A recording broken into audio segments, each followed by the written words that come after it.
எடுத்து வாசிக்கலாம். மத்தேயு 6வது அதிகாரம் 1வது வசனத்தை ஒருவர் வாசிக்க நாம் யாவரும் கேட்கலாம். மனுஷர் காண வேண்டும் என்று அவர்களுக்கு முன்பாக உங்கள் தர்மத்தை செய்யாதபடிக்கு எச்சரிக்கையாயிருங்கள். செய்தால் பரலோகத்தில் இருக்கிற உங்கள் பிதாவினிடத்தில் உங்களுக்கு பலன் இல்லை. ஒரு ஆமென் சொல்லுங்க பார்க்கலாம். இந்த இடத்துல ஆண்டவர் ஒரு அன்பான எச்சரிப்பின் சத்தத்தை இந்த மலை பிரசங்கத்தின் மூலமாய் அவருடைய பிள்ளைகளுக்கு தருகிறார். பொதுவா கர்த்தர் இந்த உலக பிரகாரமாய் அப்பா பிள்ளை அப்படிங்கிறதான ஒரு உறவு, அது ஒரு நாள் என்ன செய்யாது? ஆமா, அந்த உறவை யாராலும் பிரிக்க முடியாது. ஆனா இந்த இடத்துல பாருங்க, உலக பிரகாரமான ஒரு தகப்பனிடத்துல இருக்கிற அந்த உறவையே எந்த ஒரு மனுஷனாலையும் பிரிக்க முடியாதுன்னா, அவர் தம்முடைய சாயலின்படி, தம்முடைய ரூபத்தின்படி, தம்முடைய வார்த்தையினாலே உங்களையும் என்னையும் அவர் படைத்திருக்கிறார். அப்போ உங்களுக்கும் ஆண்டவருக்கு இருக்கிற உறவை ஒரு மனுஷனால் என்ன செய்ய முடியாது? பிரிக்க முடியாது. ஆனா இந்த இடத்துல ஆண்டவர் சொல்றதை கேளுங்களேன். அந்த வசனத்தினுடைய பிற்பகுதி வாசிக்க கேட்கலாம். செய்தால் பரலோகத்தில் இருக்கிற உங்கள் பிதாவினிடத்தில் உங்களுக்கு பலன் இல்லை. இப்போ ஆண்டவர் அவருடைய திருவுல சித்தம் என்ன தெரியுமா? அவருடைய பிள்ளைகளாகிய நம்மை அவர் ஆசீர்வதிக்கணும். ஏன்னா வசனம் சொல்லுது, இஸ்ரவேலை ஆசீர்வதிப்பதே கர்த்தருக்கு பிரியம். அப்போ உங்களையும் என்னையும் ஆசீர்வதிக்கிறது தான் கர்த்தருக்கு பிரியமான ஒரு காரியம். நீங்களும் நானும் ஆசீர்வாதமாய் வாழணும். ஆவிக்குரிய ஆசீர்வாதங்கள், உலக பிரகாரமான ஆசீர்வாதங்கள், சரீர பிரகாரமான ஆசீர்வாதங்களை நம்ம பெற்றுக்கொள்ள வேண்டும் என்றுதான் கர்த்தர் வாஞ்சை உள்ளவராய் இருக்கிறார், ஆசை உள்ளவராய் இருக்கிறார், விருப்பம் உள்ளவராய் இருக்கிறார். அப்படிப்பட்ட கர்த்தரிடத்திலிருந்து ஆசீர்வாதங்களை பெற்றுக்கொள்ள முடியாதபடிக்கு ஒரு காரியம் தடையாய் நிற்குன்னா, அதுதான் இந்த வசனத்துல பாருங்க, மனுஷர் காண வேண்டும் என்று அவர்களுக்கு முன்பாக உங்கள் தர்மத்தை செய்யாதபடி எச்சரிக்கையா இருங்கள். அப்படி செய்தால் கர்த்தரிடத்திலிருந்து நம்மளுக்கு என்ன இல்லையா? பலன் இல்லை. ஒரு ஆமென் சொல்ல கேட்கலாம். கர்த்தருக்கு ஸ்தோத்திரம். ஆமென். இந்த ஆண்டவர் இந்த வசனத்தை சொல்லும் பொழுது அவர் அநேக ஜனங்களை பார்த்து சொல்லுகிறார். 7,500 புருஷர்களுக்கு மேல மலை பிரசங்கத்தை கேட்க கூடி வந்திருக்கிறாங்க. ஒவ்வொருவரை பார்த்து இந்த வார்த்தையை சொல்லுகிறார். இன்றைய காலகட்டத்தில் நீங்களும் நானும் வாழுகிற இந்த நாட்களில் மட்டும் இல்லை, ஆண்டவராக இயேசு கிறிஸ்து வாழ்ந்த அந்த 1வது நூற்றாண்டுல வாழ்ந்த மக்கள் கூட மற்றவர்கள் பார்க்கும்படியாக தானம் தர்மத்தை செய்து மற்றவர்கள் தன்னை மெச்சிக்கொள்ளணும், மற்ற மனிதர்கள் நம்மை புகழணும், மற்ற மனிதர்கள் நம்மை ரொம்ப ஒரு பெரிய மனசுக்காரர் அப்படின்னு நினைக்கணும் அப்படின்னு சொல்லிட்டு அவர்களுக்கு முன்பாக தானம் தர்மம் பண்ணுகிறவர்கள் இந்த காலத்துல மட்டும் இல்லை, எங்க இருந்திருக்கிறாங்க? 1வது நூற்றாண்டுல கூட இருந்திருக்கிறாங்க. அதனாலதான் இயேசு இந்த வசனத்தை சொன்னார். ஒரு ஆமென் சொல்லுங்களேன். அல்லேலூயா. நல்ல சத்தமா ஒரு அல்லேலூயா. ஆமென். கர்த்தர் நமக்கு அநேக நன்மைகளை தந்திருக்கிறார். யாராவது சொல்ல முடியுமா, பாஸ்டர் ஆண்டவர் எனக்கு நன்மையே தரல பாஸ்டர் அப்படின்னு சொல்றவங்க இந்த உலகத்துல யாரும் இருக்க முடியாது. கர்த்தருக்கு ஸ்தோத்திரம். ஆண்டவர் நிறைய நன்மைகளை நமக்கு தந்திருக்கிறார். அந்த ஆண்டவர் தந்த அந்த பரிபூர்ண ஆசீர்வாதத்திலிருந்து ஒரு சிறு தொகையை எடுத்து நம்ம தானம் தர்மம் பண்ணுகிறோம் பார்த்தீங்களா? அது எதற்காக நம்ம செய்கிறோம்னா, ஒரு காலத்துல ஆமென், இப்போ நான் ஒரு சிறியவனுக்கு உதவி செய்கிறேன், இப்போ நான் ஒரு நோயாளிகளுக்கு நான் உதவி செய்கிறேன், இப்போ இந்த உலக பிரகாரமாய் ரொம்ப சிறுமைப்பட்ட ஒரு மனுஷனுக்கு நான் உதவி செய்கிறேன், ஒரு நாள் ஆபத்து காலம் என்று எனக்கும் வர வாய்ப்புண்டு, அந்த நாட்களிலே கர்த்தர் எனக்கு உதவி செய்ய வேண்டும் என்று சொல்லிதான் நம்ம என்ன செய்கிறோம்? அந்த மனிதர்களுக்கு நம்ம இறங்குகிறோம். நம்ம இடத்துல தர்மம் கேட்டு வருகிற இடத்துல தர்மம் செய்கிறோம், நம்ம இடத்துல உதவி கேட்டு வருகிற இடத்துல உதவி செய்கிறோம். அதற்கான நோக்கமே, இன்னைக்கு நான் இந்த மனுஷனுக்கு உதவி செய்கிறேன், நாளைக்கு ஒரு சூழ்நிலையில என்னை உண்டாக்கின ஆண்டவர் என்னை உண்டாக்கி அவர் எனக்கு உதவி செய்வார், ஆபத்து நேரத்துல அவர் என்னை தப்பு வைப்பார் அப்படின்னு சொல்லிதான் என்ன பண்ணுகிறோம்? உதவி செய்கிறோம். இது அதனுடைய நோக்கமே. ஆனா அப்படிப்பட்ட உதவி பரத்திலிருந்து நம்ம ஆபத்து நேரத்திலே நமக்கு ஆண்டவர் தருகிற உதவி அது தடைப்படுகிறதற்கு ஒரே ஒரு காரணம் என்ன தெரியுமா? நான் மனுஷங்க பார்க்கணும் அப்படிங்கிறதுக்காக தானம் தர்மம் செய்தேன்னா ஆண்டவரிடத்திலிருந்து எனக்கு வருகிற பலன் அது தடைப்பட்டு போற. பக்கத்துல கையை கொடுத்து சொல்லுங்க, மனுஷர் காண வேண்டும் என்று தானம் தர்மம் செய்தால் கர்த்தரிடத்திலிருந்து வருகிற பலன் தடைப்பட்டு போகும். ஹல்லேலூயா.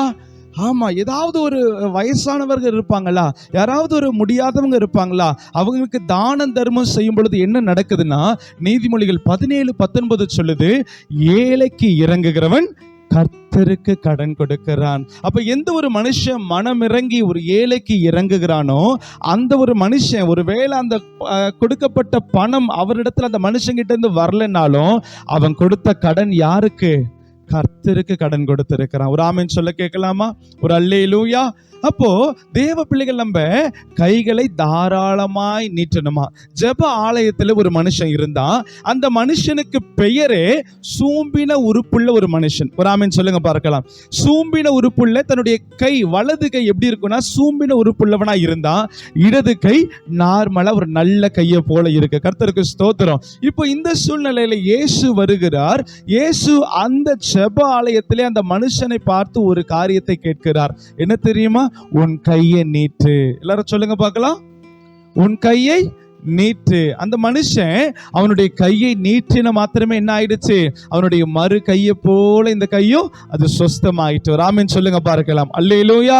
அப்ப இன்னைக்கு தேவ பிள்ளைகள் நம்ம தெரிந்து கொள்ளணும், நம்மளுடைய கைகளை தாராளமாய் நம்ம நீட்டணும். பக்கத்துல கையை கொடுத்து சொல்லுங்க, உங்களுடைய கைகளை தாராளமா நீட்டணும். அல்லேலூயா. ஆமா, கையை நீட்டணும்னா கணவன்மார்கள்லாம் சந்தோஷத்தோட என்ன பண்ணிடக்கூடாது? மனைவிக்கு நேரா நீட்டிடக்கூடாது. கையை நீட்டுறது என்னன்னா, கையை நீட்டி தானம் தர்மம் செய்கிறதற்காக நீட்டணும். அல்லேலூயா. அப்போ ஆண்டவர் அந்த சூம்பின கையுள்ள அந்த மனுஷனை பார்த்து சொன்னார், உன் கையை நீட்டு. நீட்டின அதே நாளிகள் என்ன ஆயிட்டு?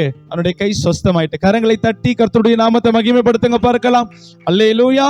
அதே போலதான் தேவ பிள்ளைகள் நம்முடைய வாழ்க்கை இன்னும் நொண்டித்தனமாய், நம்முடைய வாழ்க்கை இன்னும் நன்மைகளை பெற்றுக்கொள்ளாதபடி, இயேசுவை ஏற்றுக்கொண்ட நாட்களில் எப்படி நம்முடைய வாழ்க்கை இருந்ததோ அதே போலத்தான் ரட்சிக்கப்பட்டு 5 வருஷம் 8 வருஷம் ஆகியும் இன்னும் அதே ஒரு வாழ்க்கை இருக்குன்னா என்ன அர்த்தம்?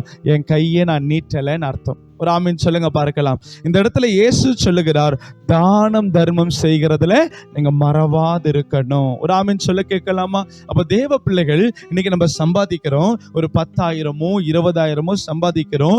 அந்த சம்பாத்தியத்துல முதல்ல நம்ம செய்ய வேண்டியது என்ன?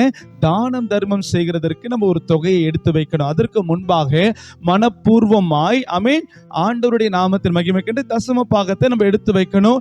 அதற்கு பிற்பாடு தானம் தர்மத்திற்கென்று ஒரு சிறிய தொகையை எடுத்து வைத்து கர்த்தருடைய நாமத்தை மகிமைப்படுத்த நம்ம பழகி கொள்ளணும். முதலாவது ஆண்டவருடைய பிள்ளைகள் நம்ம செய்கிற ஒரு காரியம், நான் சம்பாதிக்கிறேன், 10,000 ரூபாய் சம்பாதிக்கிறேன், இல்ல 15,000 ரூபாய் சம்பாதிக்கிறேன், இது எனக்கே பத்தாம இருக்கு, இதுல எங்க நான் தானம் தர்மம் பண்றது? இந்த கேள்வி நமக்குள்ள நிறைய பேருக்குள்ள இருக்கும். கையை உயர்த்த சொன்னா நிறைய பேர் உயர்த்த மாட்டீங்க. ஆனா மனசுக்குள்ள இந்த எண்ணம் இருக்கும், நான் சம்பாதிக்கிறதே எனக்கு பத்தல, இதுல எங்கயா தானம் தர்மம், எனக்கு யாராவது போடுவாங்களான்னு நான் இருக்கிறேன் அப்படின்னு நீங்க நினைச்சீங்கன்னா உங்களுடைய வாழ்க்கை ஆசீர்வதிக்கப்பட, பொருளாதாரத்தின் மீதுமாய் ஆசீர்வதிக்கப்பட ஒரே வழியை கர்த்தர் கொடுத்திருக்கிறார். கொடுங்கள், அப்பொழுது உங்களுக்கு, ஆமா கொடுங்கள், அப்பொழுது உங்களுக்கு கொடுக்கப்படும். இன்னைக்கு கொடுக்கறதுல நம்மளாம் எப்படி இருக்கிறோம்?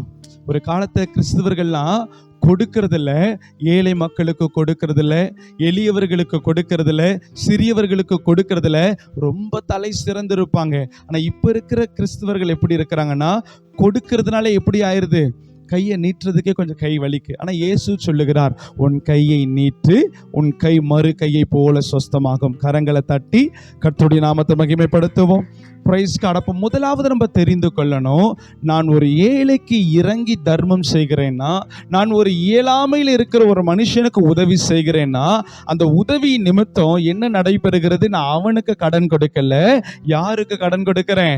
கர்த்தருக்கு கடன் கொடுக்கிறேன். ஒரு வசனத்தை நான் உங்களுக்கு காண்பிக்கிறேன். எபிரேயர் எழுதின புத்தகம் 13வது அதிகாரம் 16வது வசனத்தை வாசிக்க கேட்கலாம். எபிரேயருக்கு எழுதின நிருபம் 13 வசனம் 16.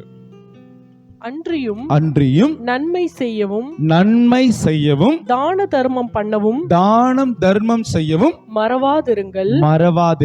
இப்படிப்பட்ட பலிகளின் மேல் தேவன் பிரியமாயிருக்கிறார். ஆமென் சொல்லுங்க பார்க்கலாம். ஆமென். பழைய ஏற்பாட்டின் காலத்துல நம்ம பார்த்திருக்கிறோம், கர்த்தருடைய நாமத்தை மகிமைப்படுத்துகிறதற்காக ஆசாரியர்கள், லேவியர்கள் எல்லாம் சர்வாங்க தகன பலி, போஜன பலி, குற்ற நிவாரண பலி, பாவ நிவாரண பலி, அசைவாட்டு பலி, பலி, கையெடுப்பு பலி, இப்படின்னு அநேக பலிகளை செலுத்தி கர்த்தருடைய நாமத்தை மகிமைப்படுத்துகிறதை நம்ம பார்த்திருக்கிறோம். ஆனா கர்த்தர் இந்த காரியத்துல சொல்றாரு பாருங்க, இந்த கிருபையின் காலத்துல நீங்க ஒரு மாட்டை வாங்கிட்டு வந்து மாட்டை பலி செலுத்துறது எனக்கு பிரியமான காரியம் அல்ல, தானம் தர்மம் செய்கிறது கர்த்தருடைய பார்வையில எப்படிப்பட்டதா இருக்கான், ஒரு பெரிய பலியா இருக்கா. ஒரு ஆமென் சொல்லுங்க பார்க்கலாம். இன்னைக்கு கர்த்தருடைய பிள்ளைகள் நம்ம தானம் தர்மம் செய்கிறதுல அதை மறவாது இருக்கணும்னு கர்த்தர் விரும்புகிறார். இதனால என்ன தெரியுமா நடக்குது?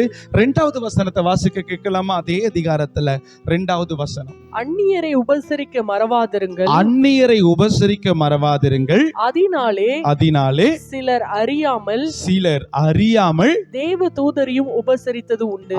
தேவ தூதர்களையும் உபசரித்ததுண்டு. அந்நியர்களை உபசரிக்க மறவாதிருங்கள். இன்னைக்கு நம்ம ரோட்ல நடந்து போகிறோம். ரோட்ல நடந்து போகும்போது நம்மளுடைய மைண்ட்ல எப்பவுமே ஒரு எண்ணம் இருக்கும்.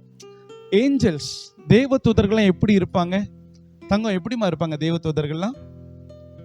சிறகுகள் வச்சுட்டு, வேற நல்ல வெள்ளை வெள்ளீர்னு, ரொம்ப பார்க்கறதுக்கே அழகா. ஏன்னா வசனம் சொல்லுது, ஸ்தேவானுடைய முகம் எப்படி இருந்துச்சா? தேவ தூதர்களுடைய முகத்தை போல இருந்துச்சாம். சரியா? அப்போ பிசாசுடைய முகம் எப்படி இருக்கும் நீங்க நினைக்கிறீங்க? நல்ல கருப்பா, 2 பல்லு வச்சுக்கிட்டு, நல்ல ஒரு வாளுடைய முனையில ஒரு ஏரோ, நல்ல கருத்த முடி, நல்ல இருள் அடைஞ்சு போன ஒரு மனுஷனை பார்த்தோன்னா இவனுக்குள்ள பிசாசு இருக்கு பாஸ்டர், எங்க வீட்டு பக்கத்துல ஒருத்தர் எப்பவுமே ஒரு மாதிரி இருக்கிறார், வாங்க பாஸ்டர், அவருக்கு ஜெபம் பண்ணுங்க பாஸ்டர், ஒரு ஆமென் சொல்லுங்க பார்க்கலாம். அப்போ நம்மளுடைய மனசுல நினைச்சிட்டு இருக்கிறோம், கருப்பா பயங்கரமா ஒன்று இருந்துச்சுன்னா அது பிசாசு. ராத்திரி தூங்கும் போது ஏதாவது ஒரு இடத்துல ஒரு கொஞ்சம் கருப்பா ஏதாவது ஒரு ஷேடோ பட்டுச்சுன்னா பிள்ளைங்களாம் என்ன நினைக்கும்? ஐயோ கருப்பா ஒன்று நிக்கு, அந்த இடத்துல என்ன பண்ணக்கூடாது, போகக்கூடாது. பிசாசுனாலே நமக்கு என்ன எண்ணம்? கருப்பா இருக்கும். தேவ தூதனாலே நமக்கு எப்படி இருக்கும்? நல்ல வெள்ளை வெள்ளேர்னு ரக்கையை வச்சுக்கிட்டு பார்க்கவே அழகா சௌந்தரியமா இருப்பான், அப்படி நம்ம நினைச்சிட்டு இருக்கிறோம். ஆனா வசனம் சொல்லுது, அந்நியரை உபசரிக்க மறவாதிருங்கள், அதனாலே சிலர் அறியாமல் தேவ தூதரையும் உபசரித்தது உண்டு. ஆமா, தேவ தூதரையும் உபசரித்ததுண்டு. தேவ தூதரையும் உபசரித்ததுண்டு. இன்னைக்கு நம்ம வேக வேகமா ஒரு வேலைக்காக போகும்போது நம்மளே வேக வேகமா அடிச்சு பிடிச்சிட்டு போவோம். அந்த இடத்துல யாரோ ஒரு வயசான பாட்டியம்மா இல்ல யாரோ ஒரு வயசான ஒரு நபர் கொஞ்சம் கிழிஞ்ச ட்ரெஸ்ஸோட நம்ம கிட்ட வந்து ஒரு டீ வாங்கி கொடுங்கன்னு கேட்பாங்க. கேட்டிருக்கிறாங்களா இல்லையா? ஒரு சாப்பாடு வாங்கி கொடுங்கன்னு கேட்பாங்க, இல்ல ஒரு 5 ரூபா கொடுங்கன்னு கேட்பாங்க. அப்ப நம்ம என்ன நினைக்கிறோம்? என்கிட்ட நீ 5 ரூபா வாங்கிட்டு எங்க தான் டைரக்டா போவ? நீ போற கடை எனக்கு தெரியும், அதனால என்ன செய்ய மாட்டேன், உனக்கு 5 ரூபா கொடுக்க மாட்டேன், உனக்கு கொடுத்தா அது என் மேல சாபமா விழுந்துரும், நம்ம அப்படியே கடந்து போயிடுறோம். ஆனா வசனம் சொல்லுது, அந்நியரை உபசரிக்க மறவாதிருங்கள். இதனால் அநேகர் யாரை உபசரிச்சிருக்கிறாங்களா? தேவ தூதர்களையும் உபசரித்திருக்கிறார்களாம். ஆபிரகாமுடைய வாழ்க்கையில நம்ம பார்க்கிறோம், அவர் பகலிலே உஷ்ண வேளையிலே தன்னுடைய கூடாரத்தினுடைய வாசல் உட்கார்ந்து கொண்டிருக்கிறார். 3 புருஷர்கள் அவரை நோக்கி வருகிறார்கள். அவருக்கு ஆரம்பத்தில் தெரியாது, வருகிற 3 புருஷர்களில் 2 பேர் தேவதூதன், ஒருவர் கர்த்தராகிய இயேசுன்னு ஆபிரகாமுக்கு தெரியாது. 3 பேர் வராங்க, வெயில்ல போறாங்க. உடனே வேகமாய் ஓடி சென்று, அவர் பெரிய செல்வந்தன் தான், பெரிய சீமான் தான், அந்த ஆபிரகாம் போய் என்ன செய்கிறார்? அந்த 3 புருஷர்களை, அந்நியர்களை தன்னுடைய வீட்டிற்கு அழைத்து கொண்டு வந்து தண்ணி கொடுத்து, இறைச்சி கொடுத்து, மா பிசைந்து அவர்களை கவனித்து அவர்களை அனுப்புகிறார். ஆமென் சொல்லுங்க பார்க்கலாம். அதற்கப்புறம் அதே 2 புருஷர்கள் சோதோம் கொமோராவிற்கு போகிறாங்க. ஆண்டவராகிய இயேசு கிறிஸ்து பரத்திற்கு போகிறார். அந்த 2 புருஷர்களை குறித்து சொல்லப்படுகிறது, அவர்கள் தேவ தூதர்கள் என்று. கரங்களை தட்டி கர்த்தருடைய நாமத்தை மகிமைப்படுத்துவோம். ஹல்லேலூயா. அப்போ கர்த்தருடைய பிள்ளைகள் நம்ம நல்லா தெரிந்து கொள்ளணும், ஆண்டவர் நமக்கு தந்திருக்கிற நன்மைகளை தாராளமா இல்லாதவர்களுக்கு நம்ம நீட்டணும்னா அது தேவ தூதர்களுக்கு உபசரிக்கிற காரியமோ கர்த்தருக்கு கடன் கொடுக்கிற காரியமா இருக்கிறது. ஆமென் சொல்லுங்க பார்க்கலாம். ஆமா, நீங்க நினைக்கலாம், பாஸ்டர் என் வண்டியே 15ஆம் தேதிக்கு மேல யாராவது கொடுப்பாங்களான்னு தான் ஓடிக்கிட்டு இருக்கு, இதுல எங்க நான் உதவி செய்ய முடியும்? உங்களுக்கு நான் ஒரு ரகசியத்தை சொல்லி கொடுக்கிறேன். அந்த ரகசியத்தை தேவ பிள்ளைகள் நீங்க நல்லா தெரிந்து கொள்ளுங்க. உதாரணத்துக்கு ஒரு கிணறு உங்க வீட்டுல இருக்கு. என்ன இருக்கு? சத்தமா சொல்லுங்க, இன்னும் ஒரு முறை சொல்ல கேட்கலாம். ஆமா, ஒரு கிணறு உங்க வீட்டுல இருக்கு. அந்த கிணறுல ஒரு ஆள் அளவுக்கு மட்டும்தான் தண்ணி இருக்கு. எவ்வளவு தண்ணி இருக்கு? ஆமா, தேங்க்யூ, நல்லா சொல்றீங்க. ஒரு ஆள் அளவுக்கு மட்டும்தான் தண்ணி இருக்கு. அப்படிப்பட்ட கிணத்துல கரெக்டா ஒரு ஏப்ரல் மாசம் கிணத்துல தண்ணி மேல இருந்து பார்த்தா கீழே இருக்கிற அந்த மணல் தட்டு தெரியுது. பக்கத்து வீட்டுல இருந்து யாராவது ஒருத்தங்க, அக்கா எங்க வீட்டுல ஒரு ஃபங்க்ஷன் நடக்க போகுது, எனக்கு தண்ணி தேவைப்படுது, எனக்கு தண்ணியை கொடுங்கன்னு கேட்டா நம்ம தருவோம்னு நினைக்கிறீங்க? எம்மா, வர்றது ஏப்ரல் மாசத்துல நிக்கிறோம், அடுத்து என்ன வருது? மே வருது. மே 4 கத்திரி வெயில் வேற வருது. மே ஜூன்ல என்ன பண்ண முடியாது, தண்ணிக்கே திண்டாட்டம். உனக்கு நான் தண்ணி கொடுத்துட்டேன்னா எனக்கு எங்கம்மா தண்ணின்னு சொல்லிட்டு யாரும் சொல்ல மாட்டாங்க. ஏன்னா மனுஷனுக்கு தெரியும், இறைக்க தான் தண்ணி சுரக்கும். ராமன் சொல்லுங்க பார்க்கலாம். அல்லேலூயா. இன்னைக்கு தேவ பிள்ளைகளுடைய வாழ்க்கையில இதே பிரின்சிபல் தான். நீங்க கொடுக்க தான் கர்த்தர் உங்களுக்கு கொடுப்பார். இன்னைக்கு நம்ம கொடுக்கறதுலயே எப்படி இருக்கிறோம்? ஐயோ, கொடுத்தா போயிருமே. நான் சொல்றேன் பாரியா, குட்டையில இருக்கிற கொலை தண்ணி அதுல கிருமிகள் இருக்கும். ஆனா பாய்ந்து ஓடுது பத்தியா நதி, அது எப்படி இருக்கும்? அது ரொம்ப ஆசீர்வாதமா இருக்கும். எந்த ஒரு இடத்துல பணம் தேங்கி இருந்தாலும், தானியங்கள் தேங்கி இருந்தாலும் அது சாபத்தை தான் அடையாளமாய் கொண்டு வருது. ஏன்னா வசனம் சொல்லுது, தானியத்தை கட்டி வைத்திருக்கிறவன் சபிக்கப்பட்டவன். அப்போ ஆண்டவருடைய பிள்ளைகள், நம்மளுடைய வாழ்க்கைக்கான ஆசீர்வாதத்தை கர்த்தர் எங்க வைத்திருக்கிறார்னா, நம்மளுடைய கைகள் நீட்டி கொடுக்கறதுல தான் கர்த்தர் வைத்திருக்கிறார். ராமன் சொல்லுங்க பார்க்கலாம். ஆமா, கர்த்தருடைய சமூகத்தில் இருந்து நான் சொல்றேன், கர்த்தருடைய நாமத்தின் மகிமைக்கென்று நீங்கள் ஆண்டவருக்கு விதைத்தாலும் சரி, அவன் பரஜாதி மார்க்கத்தார் எளியவர்களுக்கு விதைத்தாலும் தாராள மனசோடு நீங்க விதைத்தீங்கன்னா அதற்கான பலனை கர்த்தர் இரட்டத்தனையாய் தர அவர் போதுமானவராய் இருக்கிறார். விசுவாசிக்கிறவர்கள் மாத்திரம் விசுவாசிக்கிற அளவுக்கு தக்கதாக கரங்களை தட்டி கர்த்தருடைய நாமத்தை மகிமைப்படுத்துவோம். ஹல்லேலூயா. கொடுங்கள், அப்பொழுது ஆமா கொடுங்கள். இன்னைக்கு ஆண்டவர் அழகான ஒரு பிரின்சிபலை நமக்கு தந்திருக்கிறார். நீ எவ்வளவுக்கு எவ்வளவு கொடுக்கிறியோ அவ்வளவுக்கு அவ்வளவு உன்னுடைய வாழ்க்கையின் நன்மையினாலே நிரப்பப்படும்.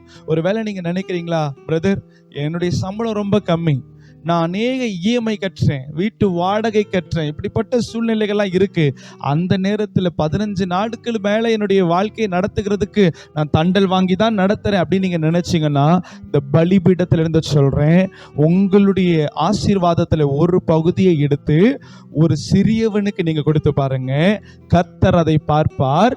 மனுஷன் கொடுக்கிற பிரகாரமாய் அவர் கொடுக்கறதல்ல, அவர் கையால கொடுக்கறது பெருசா இருக்கும். ராமன் சொல்லுங்க பார்க்கலாம். அல்லேலூயா. நான் ஒரு முறை இந்த கதையை சொல்லியிருக்கிறேன். ஒரு எல்கேஜி படிக்கிறதான ஒரு கிளாஸ் ரூம் இருக்கு. அந்த கிளாஸ் ரூம்ல அந்த டீச்சருக்கு பர்த்டே. யாருக்கு பர்த்டே? ஆமா, நடுவில் நான் என்ன பண்ணுவேன்? தேங்க்யூ. ஒரு டீச்சருக்கு பர்த்டே. உடனே அந்த டீச்சர் என்ன பண்றாங்க, பிள்ளைகள் எல்லாம் லைனா நிக்க வச்சுட்டு அந்த பிள்ளைங்களுக்கு சொல்லி கொடுக்கணும்னு சொல்லிட்டு ஒரு டப்பால சாக்லேட் எல்லாம் போட்டுட்டு லைனா டீச்சர் என்ன பண்ணாங்க? ஆமா, அப்படியே ஒவ்வொரு பிள்ளைங்களுக்கா கொடுத்துட்டே வந்தாங்க. திடீர்னு ஒரு பிள்ளை, நம்ம கேபி மாதிரி ஒரு பிள்ளை, அந்த பிள்ளை பண்ணது என்ன தெரியுமா? இப்படி எடுக்கிறத விட்டுட்டு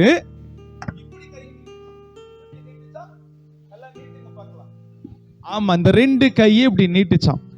ஏன் நீ 2 கையை நீட்டுற, எடுத்துக்கோன்னு சொன்னா அந்த பிள்ளை சொல்லிச்சான், டீச்சர் நான் எடுத்தேன்னா 2 சாக்லேட்டு தான் என் கைக்கு வரும், ஆனா நீங்க எடுத்து கொடுத்தீங்கன்னா என் பேகு நிறையும், என் லஞ்ச் பேகு நிறையும், என் கை நிறையும், எனக்கு நிறைய ஆசீர்வாதங்கள் எனக்கு கிடைக்கும். ராமன் சொல்லுங்க பார்க்கலாம். இன்னைக்கு தேவ பிள்ளைகள் நம்ம தெரிந்து கொள்ளணும், நீங்களும் நானும் ஓடி ஓடி ஓடி ஓடி ஓடி உழைச்சி நம்ம சம்பாதிக்கிற பணம் 15 நாளுக்கு மேல நம்மள நடத்தாது. நான் சொல்றது உண்மைதானா? உண்மைன்னா ஆமேன்னு சொல்லுங்க, இல்லைன்னா அப்புறம் என்கிட்ட வந்து கேளுங்க. 15ஆம் தேதிக்கு மேல வண்டியில பெட்ரோல் போட கூட நம்ம கிட்ட பணம் இல்லாம இருக்கும். ஆனா அதே கரத்தை இப்படி நீட்டணும்னா அப்பா கொடுப்பார். அவர் கொடுத்தார்னா அவருடைய கையின் அளவிற்கு தக்கதாக கொடுப்பார். கரங்களை தட்டி கர்த்தருடைய நாமத்தை மகிமைப்படுத்துங்க பார்க்கலாம். ஹல்லேலூயா. அப்போ ஆண்டவருடைய பிள்ளைகள் நமக்கு தெரிந்து கொள்ளணும், எனக்கு ஒத்தாசை வரும் பர்வதத்திற்கு நேராக என்னுடைய கண்களை ஏறெடுக்கிறேன். வானத்தையும் பூமியை படைத்த கர்த்தர் கர்த்தரிடத்திலிருந்து எனக்கு ஒத்தாசை வரும். அவர் நமக்கு ஒத்தாசை தரணும்னா, அவர் எனக்கு கடன்காரனா மாறணும்னா, நான் எளியவனுக்கு என் கையை தாராளமா நீட்டணும். நான் சிறியவனுக்கு என் கையை தாராளமா நீட்டணும். 5 ரூபாய் இருக்கா, 1 ரூபாயை தயங்காம கொடு. நீங்க கொடுக்கிறது 1 ரூபாய். ஒருவேளை அந்த எதிர்க்க இருக்கிற மனுஷன் உங்களுக்கு 1 ரூபாய் தான் கடனா பெற்று அவன் கொடுக்க முடியும். ஆனா கர்த்தர் அதை பார்ப்பார். அவர் 1க்கு 1000 மடங்கு நன்மைகளை தருவர் போதுமானவராய் இருக்கிறார். அல்லேலூயா. ஏன்னா மனுஷனுடைய கணக்கு 1 + 1 எவ்வளவுங்க? 2. ஆனா வசனம் சொல்லுது, ஒருவன் 1000-ம் 2 பேர் 10,000 பேரை தரும். அப்ப ஆண்டவருடைய கால்குலேஷன் வேற, என் கால்குலேஷன் வேற. ஒரு ஆமென் சொல்லுங்க பார்க்கலாம். அல்லேலூயா. அதனால தானம் தர்மம் செய்யறதுல என்ன செய்யறாதீங்க, பக்கத்துல கையை கொடுத்து சொல்லுங்க, முகத்தை பார்க்கணும், கையை கொடுக்கணும், நல்லா சிரிச்சிட்டு தான தர்மம் செய்ய மறக்கவே மறக்காதீங்க. அல்லேலூயா. அதை மட்டும் உங்க வாழ்க்கையில் என்ன பண்ணிடாதீங்க, ஒரு நாள் மறந்துடாதீங்க. நம்முடைய ஆசீர்வாதத்துக்கு அதுதான் ஆண்டவர் கொடுத்திருக்கிற பெரிய திறவுகோல். அந்த திறவுகோல் உங்க கையில இருந்துச்சுன்னா, இதோ திறந்த வாசலை உனக்கு முன்பாக வைத்திருக்கிறேன், அதை ஒருவனும் பூட்ட மாட்டான். அந்த வாக்கு தத்தம் உங்களுக்கே உரித்தாய் சொந்தமாய் இருப்பதாக. அல்லேலூயா.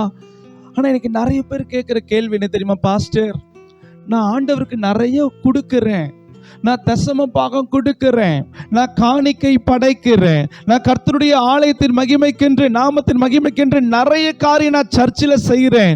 அது மட்டும் இல்லை, நான் என்னிடத்துல கேட்கிற எல்லா மனுஷனுக்கும் என்னால இயன்ற அளவுக்கு நான் உதவி செய்கிறேன். ஆனாலும் என் வாழ்க்கை ஆசீர்வாதமே இல்லாத ஒரு வாழ்க்கையை தான் இருக்கு.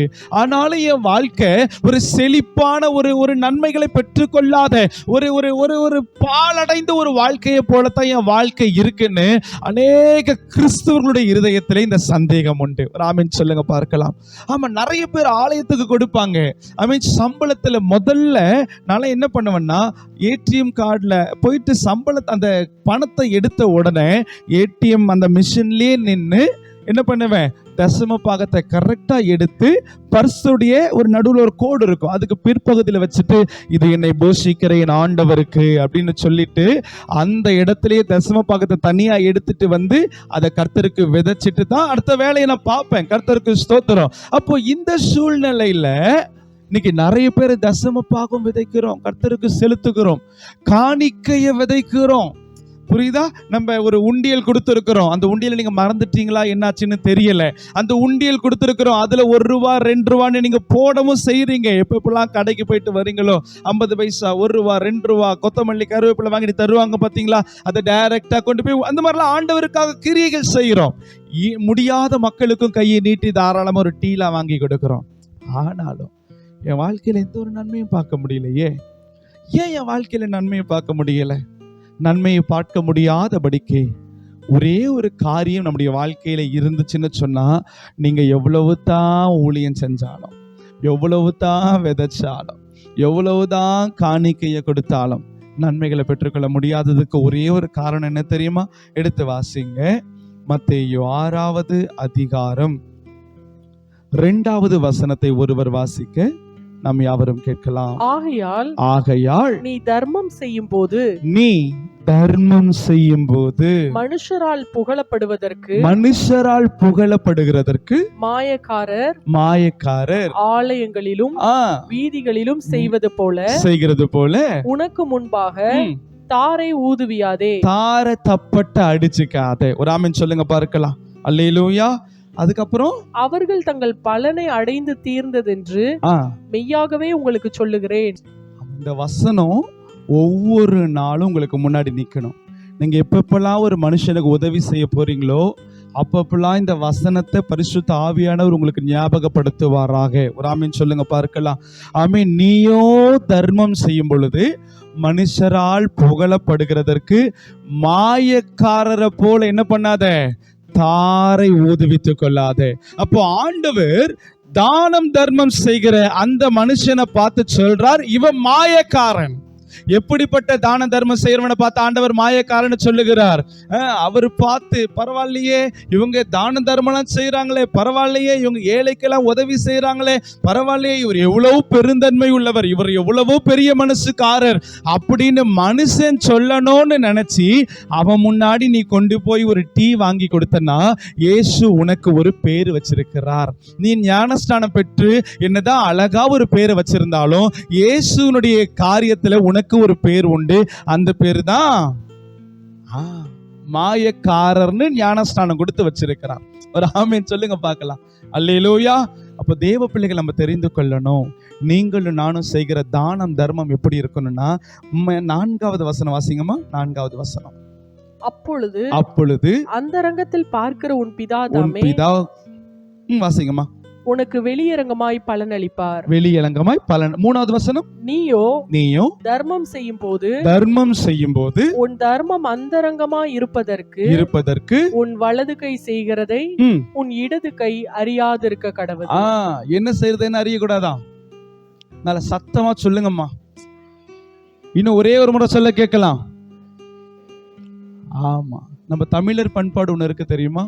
நான் உங்களுக்கு சொல்றேன். இத அன்பான பிரஜாதி மார்க்கத்தார் இந்து சகோதரர்கள் இதை கடைபிடிக்கிறாங்க. ஏதாவது ஒரு நல்ல காரியம் செய்யும் போது, எங்க அப்பா கிட்ட நான் நிறைய முறை இதை பார்த்துருக்கிறேன். யாருக்காவது உதவி செய்யும் போது அவங்க கை எப்படி இருக்கும் தெரியுமா? இப்படி கொடுப்பாங்க. பார்த்துருக்கிறீங்களா? ஏன் இப்படி பண்றாங்க? ஏன் நம்முடைய இந்து சகோதர சகோதரிகள் ஒரு நல்ல காரியத்துக்கு ஒரு காரியத்தை செய்யும் போது அவங்களுடைய கரத்தை மறைச்சிட்டு இப்படி கொடுக்குறாங்கன்னா அது எங்க இருந்து தான் எடுக்கப்பட்டுச்சு? என் ஏசப்பா நமக்கு கொடுத்த வேதத்துல தான் எடுக்கப்பட்டிருக்கு. ஆமென் சொல்லுங்க பார்க்கலாம். அல்லேலூயா. நீ தானம் தர்மம் செய்யும் பொழுது எப்படி இருக்கணுமா? உன்னுடைய வலது கை கொடுக்கறது உன் இடது கைக்கு கூட தெரியக்கூடாதான். அப்படிப்பட்ட தானம் தர்மம் நீ செய்தன்னா, நீதிமொழிகள் 17:19 சொல்லப்படுகிறது, ஏழைக்கு தானம் தர்மம் செய்து ஆமென் அவனுக்கு இறங்குகிறவன் கர்த்தருக்கு கடன் கொடுக்கிறான். கரங்களை தட்டி கர்த்தருடைய நாமத்தை மகிமைப்படுத்துவோம். ஹல்லேலூயா. ஆனா அந்த தானம் தர்மம் செஞ்சு எனக்கு பலன் கிடைக்கலையா, நான் ஆண்டவருக்கு விதைக்கிறேன் எனக்கு பலன் கிடைக்கல, தசம பாகம் செலுத்துகிறேன் எனக்கு பலன் கிடைக்கல, கர்த்தருடைய ஆலயத்தை விசாரிக்கிறேன் பலன் கிடைக்கல, ஏழை எளிய மக்களுக்கு உதவுகிறேன் எனக்கு பலன் கிடைக்கல, இன்னும் அதே போலதான் இருக்கிறேன், ஏன் சொல்ல போனா இன்னும் நிறைய பின்தங்கியே நான் இருக்கிறேன் அப்படின்னு நம்ம சொன்னோம்னா அதுக்கு ஒரே ஒரு காரணம் தான். இந்த 2வது வசனத்துல மனுஷரால் புகழப்படுகிறதற்காக. யாரால புகழப்படணுமா? எந்த ஒரு மனுஷன் தன் மனசுல மனுஷர் புகழணும், மனுஷர் பார்க்கணும், மனுஷன் என்னை மெச்சிக்கொள்ளணும், மனுஷன் என்ன உயர்த்தணும் அப்படின்னு எந்த ஒரு மனுஷன் தானம் தர்மம் செஞ்சாலும் அந்த தான தர்மத்துக்கு வசனம் சொல்லுது, பிதாவின் இடத்துல இருந்து உனக்கு பலன் இல்லை. அல்லேலூயா. பிதா ஒருவனுக்கு ஆசீர்வாதத்தை கொடுக்கலைன்னா அவனுக்கு எந்த விதமான நன்மைகளையும் யாராலும் என்ன செய்ய முடியாது, பெற்றுக்கொள்ள முடியாது, தர முடியாது. அப்ப நமக்கு ஆசீர்வாதத்தை கொடுக்கிறவர் ஒருவர் இருக்கிறார். அவர் யாரு? ஆமா, யாரு உங்களுக்கு ஆசீர்வாதத்தை கொடுக்கிறா? நல்ல சத்தமா சொல்லுங்க. கர்த்தர் தான் நமக்கு ஆசீர்வாதத்தை கொடுக்கணும். அப்போ ஆண்டவர் அவர் உங்களுடைய ஆசீர்வாதத்தை பன்மடங்கு அதிகப்படுத்தும்படியாக உங்களுக்கு முன்பாக மணியான ஒரு ஆலோசனை வைக்கிறார். நீங்கள் தானம் தர்மம் செய்ய மறவாதிருங்கள். ஆனா தானம் தர்மமும் எப்படி செய்யணும்? உன் வலது கையால நீ கொடுக்கிறது உன் இடது கைக்கு கூட தெரியாதபடிக்கு. இன்னைக்கு நிறைய பேர் செய்யற காரியம் என்னன்னா, தான தர்மம் பண்ணிடுவாங்க, பண்ணிட்டு அவர் தான் மாப்பிள்ள, ஆனா அவர் போட்டிருக்கிற சட்டை யாருது? ஆமா, அவர் தான். ஆனா அவர் இந்த நிலைமைக்கு வந்திருக்க காரணம் யாரு? அவர் தான் எல்லாம். ஆனா அவர் இந்த இடத்துல நிக்கிறதுக்கு காரணம் ஆமா வாயாலேயே. புரியுதா? இன்னைக்கு தேவ பிள்ளைகள் நமக்கு யாரும் சூனியம் வைக்க வேண்டாம். நம்ம ஆசீர்வாதத்தை கெடுத்துக்க யார் நம்மளுக்கு ரெடியா இருக்கிறா? ஆமா, நம்ம வாயே தான். ஆனா ஆனா உடனே பிசாசு என்ன பண்றோம்? ஆனா பாஸ்டர் பிசாசு என்ன வறுமையாவே வச்சிருக்கிறான் பாஸ்டர். பாஸ்டர் நான் எவ்வளவோ சம்பாதிக்கிறேன், எவ்வளவோ கொடுக்கிறேன், ஆனா ஏற மாட்டேங்குதே. எப்படி ஏறும்? மூட வேண்டியது மூடுனா தான் ஏறும். ஒரு ஆமென் சொல்லுங்க பார்க்கலாம். அல்லேலூயா. இப்போ நல்லா தெரிந்து கொள்ளணும், மனுஷன் புகழணும், நான் ஒரு நன்மையை செஞ்சுட்டு நான் செஞ்சேன்னு தாரத்தப்பட்டு அடிச்சேன்னா உன் பலனை அடைந்தாயிற்று என்று வேதம் சொல்லுது. ராமன் சொல்லுங்க பார்க்கலாம். அல்லேலூயா. ஆமா, இன்னையிலிருந்து நம்ம உதவி செய்ய போகிறோம். ஆமென் சொல்றவங்கள மாத்திர கர்த்தர் ஆசி. ஆமா, இன்னையிலிருந்து உதவி செய்ய போகிறோம். ஆமா, அந்த உதவி செய்யும் போது நம்ம மனநிலைமை எப்படி இருக்கணும்? மனரம்யமா. புரியுதா? ரெண்டாவது, செஞ்சு முடிச்சிட்டு அங்க போய் நான் தான் உதவி செஞ்சேன், அவங்க பிள்ளை படிச்சிருக்கா பத்தியா, நான் தான் ஃபீஸ் கொடுத்தேன் அப்படிங்கிற காரியத்தை என்ன பண்ணிராத, வாயை திறந்து சொல்லிராத. அப்படி சொன்ன போச்சு. பக்கத்துல கையை கொடுத்து சொல்லுங்க, வாயை திறந்து சொன்ன எல்லாம் போச்சு. அல்லேலூயா. நம்ம எல்லாருக்கும் தெரியும் 2020 வருஷம் கொரோனா லாக்டவுன் வந்துச்சு. அப்போ இன்னை வரைக்கும் 6 வருஷம் முடிஞ்சிட்டு இன்னை வரைக்கும் என் மனசுல நிக்கிற ஒரு வாட்ஸ்அப் ஸ்டேட்டஸ், அதை நான் உங்ககிட்ட பகிர்ந்து கொள்ள ஆசைப்படுகிறேன். ஒரு அன்பான குடும்பம், கிறிஸ்துவை அறிந்த குடும்பம், கிறிஸ்துவ குடும்பம். அந்த குடும்பம் செய்த காரியம் என்னன்னா, நம்ம எல்லாருக்குமே தெரியும், கொரோனா நாட்கள்ல ஹோட்டல்ல இருந்து எல்லாமே க்ளோஸ். ஏன்னா எல்லாத்துக்கும் என்ன ஆயிடுது, லாக்டவுன் போட்டுட்டாங்க. வேலைக்கு போக முடியாது, சம்பாத்தியம் முடியாது. அதனால ஒத்த பைசா கூட இல்லாத எத்தனையோ மக்கள் நம்ம பார்த்தோம். அப்படிப்பட்ட மக்களுக்கு உதவி செய்கிறதற்காக நிறைய தன்னார்வலர்கள், வாலண்டியர்ஸ் நிறைய பேர் வந்தாங்க. நிறைய பேர் கிறிஸ்துவ சபை அவங்களுக்கு உதவி செஞ்சுச்சு. என்ன பண்ணாங்க, வீட்டுல சாப்பாடு செய்து கொண்டு போய் கொடுத்தாங்க. ஆனா அந்த ஒரு குறிப்பிட்ட ஒரு ஃபேமிலி அவங்க செய்த ஒரு நல்ல காரியம் என்னன்னா, வீட்டுல நல்ல சாப்பாடு செஞ்சு நல்ல பார்சல் எல்லாம் பண்ணி ஒவ்வொருத்தருக்கும் நல்ல ஒரு பேக்ல ஒரு 5 பேக் ரெடி பண்ணிக்கிட்டாங்களாம். எத்தனை பேக்கு? 5 பேக். அந்த ரோட்டோரத்தில் போகும்போது பிளாட்ஃபார்மில் உட்கார்ந்து இருக்கிறவங்க, சாப்பாட்டுக்கு வழி இல்லாதவங்களுக்கெல்லாம் ஒவ்வொன்றா கொடுத்தாங்களாம். இது எவ்வளோ பெரிய காரியம் இல்லை? அல்லேலூயா. இப்படி கொடுத்த ஆண்டவருடைய நாமம் என்ன பண்ணோம்? மகிமைப்படுத்தப்படும். ஆண்டவர் எப்படி இருப்பார்? சந்தோஷமா இருப்பார். ஆமென். அந்த ஏழைக்கு இறங்குகிறவன் யாருக்கு தான் கடன் கொடுத்திருக்கிறாங்க? கர்த்தருக்கு கடன் கொடுத்திருக்கிறாங்க. ஆனா நடந்த காரியம், அப்பா போய் ஒரு ஏழைக்கு இப்படி கொடுக்குறாங்க. பிள்ளை அங்க இருந்து என்ன பண்ணியாச்சு? ஒரு வீடியோ எடுத்தாச்சு. அம்மா போய் கொடுக்கும்போது அப்பா என்ன பண்ணியாச்சு? ஒரு வீடியோ. பிள்ளைகள் எல்லாம் கொடுக்கும்போது என்ன பண்ணியாச்சு? ஒரு வீடியோ. அந்த வீடியோ எல்லாம் கொலாஜ் பண்ணி ஒரு அழகான வீடியோ, பின்னாடி ஒரு பேக்ரவுண்ட் மியூசிக் எல்லாம் போட்டு ஏதோ தேவதூதனே இறங்கி வந்து உதவி செய்கிறது போல ஒரு காரியம். யோசிச்சு பாருங்க, இன்னைக்கு நம்ம தானம் தர்மம் செய்யும்பொழுது எப்படி இருக்கணுமா? வலது கை கொடுக்கிறது இடது கைக்கு தெரியக்கூடாது. ஆனா அந்த சம்பவத்தில் நடந்த காரியம் என்ன பாருங்க சிஸ்டர், என்ன பிரதர், அவங்க கொடுக்கிறது இடது கைக்கு மட்டும் தெரியல, சென்னையில இருக்கிற எல்லாவனுக்கு தெரிஞ்சிருச்சு. ராமன் சொல்லுங்க பார்க்கலாம். இன்னைக்கு நமக்கும் அதுதான். நான் ஒருத்தருக்கு உதவி செய்யறேன்னா எல்லாருக்கும் தெரியணும். இன்னைக்கு நான் ஒருத்தருக்கு உதவி செய்யறேன்னா எல்லாரும் நான் செஞ்ச உதவியை பெருசா பேசணும். ஆசைப்படுறீங்களா? ஆசை இருக்கா இல்லையா? அட இருக்கும், இருக்குதானே? இருந்தா இன்னைக்கே புதைச்சிரு. ஒரு ஆமென் சொல்லுங்க பார்க்கலாம். அல்லேலூயா. ஆமா, அவங்க பார்த்து என்ன மெச்சுக்கொள்ளணும், இவங்க பார்த்து என்ன மெச்சுக்கொள்ளணும். அவங்க மெச்சுக்கொள்ளுவாங்க சிஸ்டர், அதெல்லாம் ஓகே தான். மெச்சுக்கொள்ள வேண்டியவர் மெச்சுக்கொள்ள மாட்டார். புரியுதா? இதை நான் இப்படி யோசிச்சேன். அந்த அந்த பார்சலை வாங்கிக்கிறாங்க பாத்தீங்களா? வாங்கிக்கிறவங்க ஒரு கணவர், ஒரு மனைவி, ஒரு சின்ன குழந்தை. 3 பேர் இருக்கிறாங்க. வாங்கிக்கும் பொழுது அந்த மனைவியினுடைய மனசு எப்படி இருக்கும்? அந்த கணவருடைய மனசு எப்படி இருக்கும்? வாங்கும்போது சந்தோஷமா இருக்கும். இப்படி கொடுக்கும்போது, தம்பி அங்க பார்த்து சிரி அப்படின்னு சொன்னாங்கன்னா எப்படி இருக்கும்? எங்க பார்த்து? போட்டோவை பார்த்து சிரிப்பா அப்படின்னு சொன்னாங்கன்னா வாங்கும்போது எப்படி இருக்கும்? வெளியில சிரிச்சிடுவான். ஏன்னா அவனுக்கு குழந்தை இருக்கு, குழந்தைக்கு சாப்பாடு தரணும். மனைவி இருக்காங்க, அவங்கள போஷிக்கணும். ஆனா அந்த கணவர், அந்த பிச்சை எடுக்கிற அந்த கணவர் வெளியில சிரிச்சிருவார் சிஸ்டர். ஆனா மனசளவுல, என் பொண்டாட்டி என் பிள்ளைக்காக நான் பிச்சை எடுக்கிறேனே, என் பொண்டாட்டி என் பிள்ளைகளை இந்த நிலைமைக்கு கொண்டு வந்துட்டனே அப்படின்னு சொல்லிட்டு அவன் மனசு சுக்குநூறா உடைஞ்சிடும். அந்த உடைஞ்ச மனசை பார்க்கிறவர் யார்? கர்த்தரோ முகத்தை பார்க்கிறவர் அல்ல, அவர் இருதயத்தை பார்க்கிறவர், உள்ளத்தின் ஆழத்தை அவர் சோதித்து பார்க்கிறவர். அந்த உடைந்த உள்ளத்தை கர்த்தர் பார்த்துட்டாருன்னா ஆண்டவர் நமக்கு ஆசீர்வாதத்தை தருவார்னு நினைக்கிறீங்க? புரியுதா உங்களுக்கு? அப்போ ஆண்டவரிடத்திலிருந்து நம்ம நன்மையை பெற்றுக்கொள்ளணும்னா நம்ம செய்கிற தானமும் தர்மமும் எப்படி இருக்கணுமா? வலது கை செய்கிறது இடது கைக்கு கூட தெரியக்கூடாது. ஒரு ஆமென் சொல்லுங்க பார்க்கலாம். அல்லேலூயா. வலது கை செய்கிறது இடது கைக்கு தெரியக்கூடாது. நல்ல ஞாபகம் வச்சுக்கோங்க. இன்னைக்கு நீங்க இதே பிரசங்கத்தை உங்களுடைய வாழ்க்கையா மாற்ற அர்ப்பணித்துக் கொள்ளுங்க. கர்த்தர் உங்களுடைய வாழ்க்கையில பெரிய பெரிய காரியங்களை செய்வார். அல்லேலூயா. ஆமா, ஒரு வேடிக்கையான ஒரு சம்பவத்தை ஒரு பாஸ்டர் சொல்லி நான் கேட்டேன். என்னன்னா, அவருடைய சர்ச்சுக்குள்ள நிறைய டியூப்லைட்ஸ் இருக்குமா, நிறைய டியூப்லைட்ஸ். ஆத்துமாக்களை சொல்லல சிஸ்டர், டியூப்லைட்ஸ் நிறைய லைட் இருக்குமா, ஃபேன் இருக்குமா, அந்த மாதிரி எல்லா காரியமும் இருக்குமா. எல்லாத்துலேயும் சாமுவேல் சாமுவேல் சாமுவேல்னு எழுதி இருக்குமா. என்னென்ன எழுதி இருக்குமா? ஆமா, சாமுவேல்னு லைட்ல எழுதி இருக்குமா, சாமுவேல்னு ஃபேன்ல கீழே இருந்து பார்த்தா ரவுண்டா அழகா அப்படி எழுதி வச்சிருப்பாங்களாம். பாஸ்டர் சட்டையில மட்டும்தான் சாமுவேல்னு எழுதியிருக்கேன். எல்லாத்துலயும் சாமுவேல் எழுதி இருக்குமா.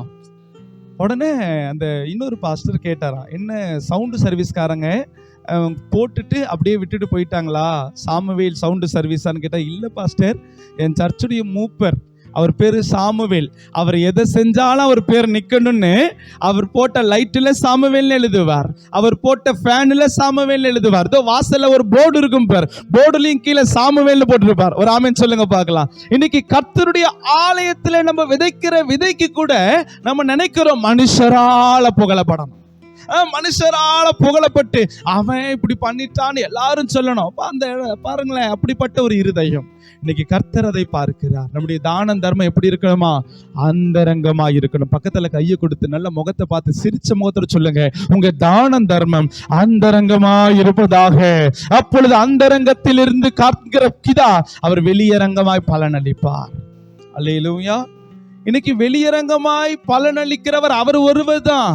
ஆனா நமக்குள்ள ஒரு எண்ணம், அந்த சிஸ்டர் பார்க்கணுமே, அந்த பிரதர் பார்க்கணுமே, நான் ஃபேன் வாங்கி கொடுத்ததை எல்லாரும் சொல்லணுமே, நான் போர்டு வச்சதை எல்லாரும் பார்க்கணுமே அப்படின்னு சொல்லிட்டு அந்த சாமுவேல் என்ன பண்ணியாச்சு, மாயக்காரனேன்னு ஒரு பேர் வச்சிருக்கிறார். நீ என்னதான் ஞானஸ்தானம் பெற்று, என்னதான் எஸ்தர், ரூத்து, நெகோமி, தெபோரால், சாமுவேல் என்ன பேரை நீ வச்சாலும் என் ஆண்டவர் உனக்கு ஒரு பேர் வச்சிருவார்.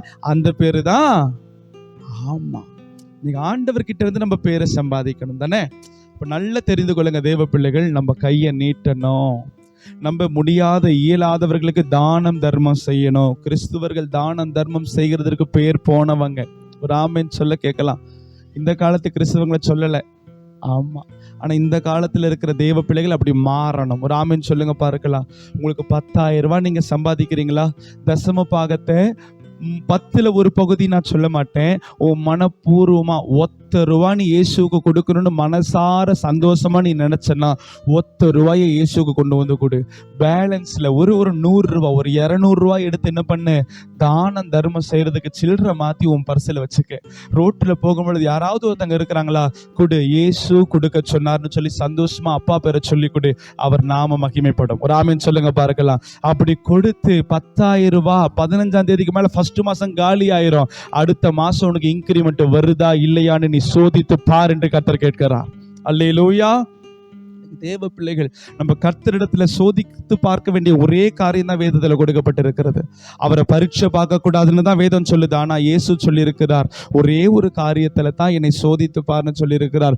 நீ விதைத்த பலனை நீ பெற்றுக்கொள்வாயா பெற்றுக்கொள்ள மாட்டாயா என்பதை குறித்து சோதித்து பார். இன்னைக்கு தேவ பிள்ளைகள், நம்ம கர்த்தரை சோதித்து பார்க்க ஆசைப்படுகிறோம். எதெல்லாம் சோதித்து பார்க்கிறோம்? நான் ஜெபிக்கிறேன், பதில் வந்தா ஆண்டவர் நல்லவர். இப்படி சோதிச்சு பார்க்காத, ஆண்டவர் இப்படிதான் சோதித்து பார்க்கணும். ஆமா, அந்த பொருளாதாரத்தில் ஆண்டவரே நீங்க சொன்னீங்க விதைக்கிறதுக்கான நன்மைகளை தருவேன்னு சொன்னீங்க, அந்த காரியத்தை மட்டும் தான் ஆண்டவரை சோதித்து பார்க்கணும். ராமன் சொல்லுங்க பார்க்கலாம். அப்ப முதலாவது தானம் தர்மம் செய்ய மறக்க கூடாது. அந்த தானம் தர்மம் செய்கிறதுனால தேவ தூதர்களையும் உபசரித்தது உண்டுன்னு வேதம் சொல்லுது. அப்ப அந்த தான தர்மம் செய்கிறதுனால நமக்கு நிறைவான பலன் வரணும்னா மனுஷன் பார்க்கணும்னு என்ன பண்ணிடாதீங்க.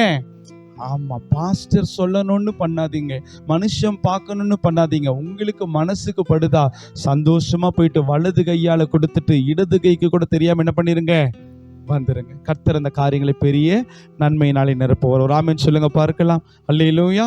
இப்ப நம்ம ஜெபிக்க போகிற இயேசுப்பா, நான் தானம் தர்மம் செய்கிற அளவிற்கு என்னுடைய கரங்களை ஆசீர்வதிங்க. எல்லாரும் எலும்பி நிற்கலாம். எலும்பி நின்று உங்களுடைய 2 கரங்களை பரத்திற்கு நேரா உயர்த்தப்போ.